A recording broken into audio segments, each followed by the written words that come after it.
Hello, friends of Tangled Hearts. Welcome to our channel, where stories of love and passion unfold.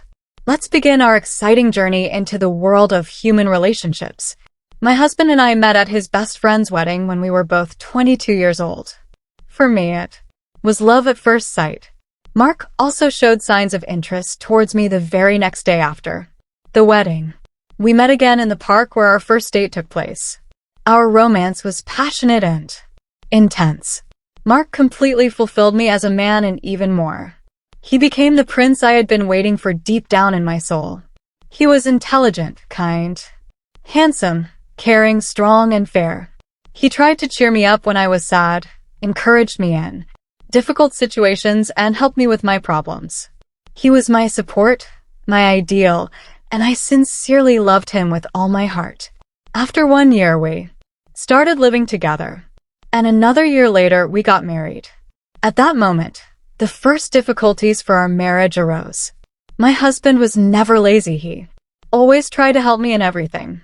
There were never situations where I worked around the house while he did nothing. He simply wasn't that kind of person. We cooked together, cleaned together, we did everything together. However, despite all his efforts, problems still struck our family. Financial problems. Being a young couple, we didn't earn as much money as we would have liked, which occasionally led to conflicts. After one of such conflicts escalated into our first major quarrel, I left home for 2 weeks. Despite his non-confrontational nature, Mark showed no desire to reconcile, and I was too proud to make the first move. In the evenings, I just sat and waited for him to take the first step. One of those evenings, Mark's best friend, Donovan, whom I met at his wedding, came to me. We were also friends, so seeing how upset I was, he came to support me. We just talked about nothing. Our conversation was very easy and casual, and I didn't even notice when it turned into a passionate kiss. We spent that night together, and I didn't regret our actions. I considered it a fair punishment for my husband's indifference. However, literally 3 days later, Mark came to me with a bouquet of roses, apologized for his behavior, and asked me to come back. As soon as I saw my beloved, the veil seemed to lift from my eyes, and I realized what I had done. But it was too late. So, I decided to forget about it and find any way to make amends to my husband. We moved back in together, and my husband became much more attentive to me. Everything was perfect, until the day I found out I was pregnant. Reading the dates with horror, I realized that the father of the child was not my husband, but Donovan.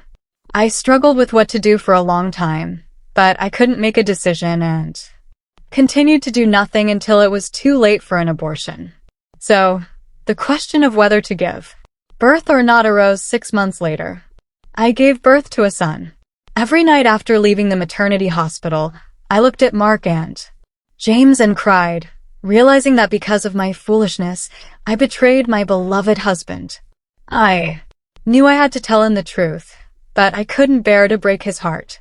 Throughout my pregnancy, he radiated happiness, telling everyone that his beloved wife would soon give him a son, and how he first looked at him in the maternity ward and couldn't hold back his tears, saying, "My little son, my joy, my father's pride." That's what my husband called our son. How could I tell him that all of this was actually a lie? In the end, I decided to tell him the truth, but only when James grew up a little, but that never happened. I kept lying. 14 years passed, and everything in our family was wonderful, and I had long forgotten about this deception, because a father is not the one who gives birth, but the one who raises. But as they say, all secrets eventually come to light. The truth was revealed entirely by accident when, during a move, my husband found and read my letters written to his best friend but never sent by me. Coming home in the evening, I found him standing by the window in the darkness, holding those letters in his hands. Seeing him, everything inside me shattered. I immediately knew. He knows. My husband. He said nothing, he just looked at me. There was no anger in his eyes. They were completely empty, like those of a dead man.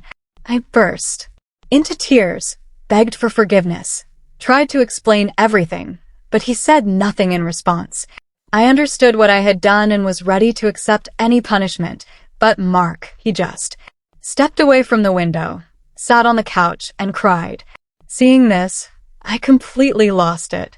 I couldn't stop crying, and he continued to silently stare into nothingness, tears streaming down his face. Then he stood up, said nothing, and left the apartment. And I just kept crying, realizing that I had shattered his entire life. My husband and I are 38 years old. James is our only child. We wanted to have another one, but it didn't work out because of my health problems. My beloved spent his whole life caring for his best friend's child. He was the meaning of life for him, his pride. And now he knows it's all a lie. That night, I only thought about what I had done. I wanted to die. Only because of our son did I not take my own life. The next morning, my husband came home, said nothing to me, gathered his things, and left, despite my attempts to stop him. It's been 2 months since that moment, but I still seek meetings with my beloved and try to beg for his forgiveness. Maybe I'm foolish, but I believe I still have a chance, because Mark still hasn't filed for divorce, and continues to communicate with our son daily. Donovan accidentally found out about his paternity only a year after the birth. I thought this news wouldn't affect him, but to my greatest surprise, paternal feelings awakened in him. He offered me to leave my family and be with him, since I had given birth to his child, and he and his wife didn't have children and didn't need them in the near future. Naturally, I refused him because I have always loved only Mark, and I felt nothing but friendly sympathy for James's biological father, just as he felt for me. I didn't want him to ruin his family because of this mistake, and certainly couldn't allow him to ruin mine. In those letters, I begged him not to interfere in our lives and to leave everything as it was. I told him how much I loved my husband, my son, how I cherished our family. However, the need to send them never arose. Donovan, after my constant requests to leave us alone, realized that a marriage out of impulse and without love would lead to nothing good. Instead, he started sending me money as unofficial child support, but I refused even that. In the end, Donovan left my life, although he continued to be friends with Mark all these 14 years, until that very evening when the truth came out in the letters. I don't know why I kept those letters. Perhaps it was because of my foolish sentimentality, and ultimately, it cost me the most precious thing in my life, my family. My husband has always been a wonderful person, but after our first major argument, I behaved like a fool, and out of spite towards him, I left home. Not to go to my husband's friend, but to my brother's, where I spent those 2 weeks with Donovan. We always had a good friendship. After the argument with Mark, we often talked on the phone. He tried to reassure me, urging me to return home to my husband, but I was waiting for Mark himself to say it. He's his friend, after all. But he continued to remain silent. One evening when my brother wasn't home, Donovan called and suggested coming over, saying that such things happen in many families at first, and I just needed to distract myself. I agreed without hesitation. He came over, and, well, you understand the rest. Today, my son is returning home after spending the weekend with his father. He told me over the phone that they talked to his father about the future of our family. I've been on edge all day, wondering what Mark said to our son. He wouldn't lie to our son if he was willing to come back home under certain circumstances. I think he might have told James about it. Besides that incident, I've never cheated on my husband. It was my only mistake in 16 years. My son doesn't know who his real father is, and I hope he never finds out. He loves Mark very much, trusts him, and is proud to have such a father. His relationship with his father is even better than with me. If he were to find out the truth now, it would break his heart. In general, a lot has changed over this week. Last weekend, my son talked to Mark, but Mark didn't say anything concrete about the future of our family. However, the possibility of reuniting with him was not denied. On Tuesday, I decided to finally have a normal conversation with my husband, so I invited him to a restaurant for a date, just like in the old days. Surprisingly, Mark agreed almost immediately.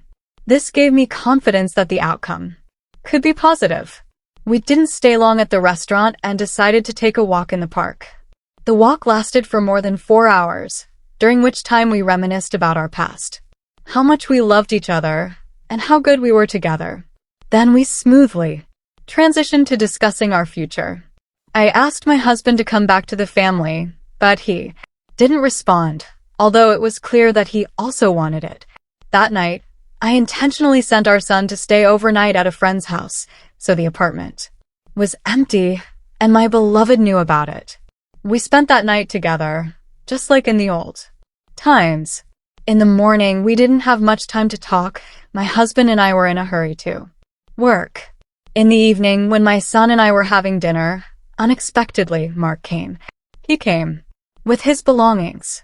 Words cannot describe how happy James and I were at that moment. Our son even jumped into his father's arms out of joy.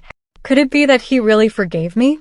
Most of all, I'm afraid that after living with me for a while, he'll realize that he doesn't want this family anymore. But I love him so much. I know I betrayed him, and I'm ready to do anything to make up for my guilt. My husband didn't bring up the topic of fatherhood after his return. And although he doesn't pretend that nothing happened, he doesn't show any aggression or negativity towards me.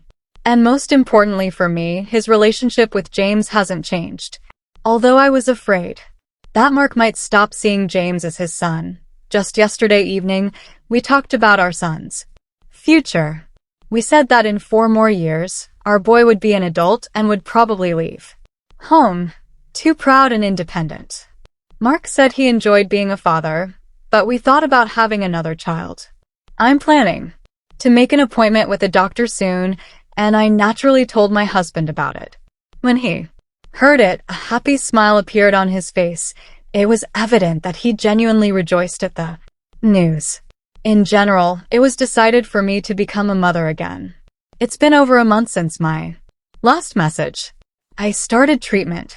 My beloved supported me morally and no longer dwelled on the past, if we believe the doctors.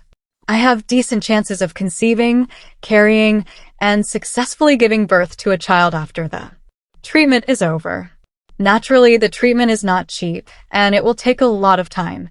But my husband and I are ready to overcome any difficulties for our happiness. Looking back, I understand what a huge mistake I made, but time cannot be turned back. All I can do is take responsibility and live with the consequences of my decision. As for the family of the biological father of my child, things are not so good. Mark and Donovan haven't been communicating for several months. I sincerely believed that this story was over, but I was mistaken. I don't know how, but Donovan's wife found out that he has a child with me. I can't describe the extent of her disappointment and pain from the betrayal, not only of her beloved husband, but also of me, her best friend. Essentially, she now feels the same as my husband did several months ago, when he was betrayed by the 2 closest people in his life.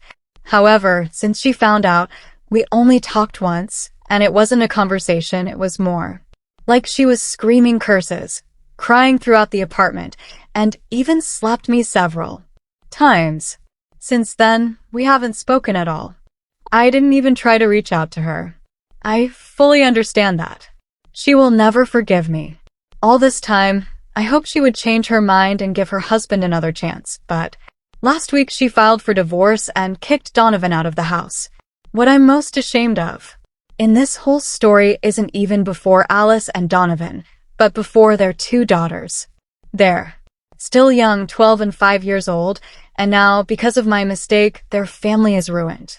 6 people suffered because of me, my beloved husband, who devoted his entire life to his family, my son, who will never know that his beloved father, whom he idolizes, isn't his biological one, my best friend, who lost her marriage because of me, and is now alone with 2 children, her 2 little daughters, who lost their beloved father, and Donovan himself. Naturally, He lost the most in this story. A friend he was inseparable from for over 15 years. Wife who now doesn't want to see him. Daughters whom Alice doesn't even allow to talk to their dad and condenses them that he's a traitor, his apartment, which he worked for half his life for, and which his ex-wife will now take away. All this suffering, all this pain, is my fault. I don't even know if I have a right to have children. Why did my beloved forgive me? Why didn't he turn away from me? I started treatment so that we could have our own child, but to no avail. In the end, we decided that there was no point in it. Nothing would come of it anyway, and these procedures aren't cheap. My husband reacted normally, as it initially seemed to me. Only later did I realize how much pain it caused him. But the worst happened at the end of the summer. It was exactly what I feared. Our son found out the truth. I'll never forget that day. I want to forget, but I can't. I sincerely believed that I could protect my child from the consequences of my sin. I hoped, I prayed, but in vain. When James found out the truth, something broke inside him. In just a few days, he turned from a sweet, kind boy into someone unrecognizable, a person ruthless towards us, his family. For almost 4 months now, we've been living in hell. Our son started drinking alcohol, smoking weed, staying out all night, and we don't know where he disappears to. He's made some terrible friends, and just seeing them gives me chills. Shady girls with a reputation that's known throughout the neighborhood. We've practically become regulars at the police station, but they haven't done anything substantial. Deal with your domestic issues yourselves, they say. We're left with nothing to do but search for our runaway child. What we heard there about Mark and our son. Our son even hates Mark now, although he used to stick to him like glue. The things he said to his father. I understand he's just a child suffering because of my sins, but my husband didn't deserve this. He's been through so much since the truth came out. And James. Then we decided not to have our own child. And now, on top of all this, Mark's having heart problems. A month ago, he was taken to the hospital with a seizure. They thought it was a heart attack. Thank God it wasn't, but now he's on medication. Possibly, he'll need surgery in the future. Doctors told him to avoid stress, but our son seizes every opportunity to upset him. I try to restrain him as best I can, but I can do very little. In my husband's eyes, I see his pain, his resentment. He just lies in bed for days and doesn't speak. I've told him that depression could harm his heart, but he doesn't listen. He's only 39, but he looks like he's aged 50 years. He's covered in wrinkles, huge bags under his eyes. I'm living in a hell of my own making. Every day, I curse myself for my mistake, my betrayal. And I pray to God to bring peace and tranquility to our family. But I don't believe in it anymore. Not in God, not in a happy ending for us. Only now, I realize how foolish it was to hope that such a crime would go unpunished for me. Just one betrayal destroyed the lives of 6 people. And it's on my conscience. Donovan's situation is even worse. He and Alice got divorced. She took everything from him, kicked him out onto the streets, and she went wild. She's out clubbing, drinking, changing lovers every week. She never recovered from her husband's betrayal and mine, her best friend, practically a sister. I tried to talk to her several times, but she'd fly into a hysterical rage, cursing, swearing, ready to fight. She was always a morally weak person, and I broke her. Their daughters live with her in a 1-bedroom apartment, just to avoid seeing mom suitors. As for Donovan, I haven't heard anything for 6 months since their divorce. Nothing at all. And then came December 31st, happiness, joy, celebration, but not for me. My husband went to his parents in another city where James is. I have no idea. He doesn't answer the phone, and I have no friends left. People started avoiding our family when everything came out, as if we were lepers. I sit at the table with a bottle and cry, not tears of joy, just loneliness. Oh, how we celebrated last New Year's Eve. That was winter, real winter. What's the point of living? Will I find happiness in the new year? You don't have to answer. I know it myself. I'm sorry if I'm ruining your mood. I just wanted to talk to someone to cleanse my soul. Happy New Year to you all. Happiness to you and your family. As we conclude our journey into the world of human relationships, please remember to subscribe, like, and share our content. Thank you for your support, and we look forward to seeing you in the next story.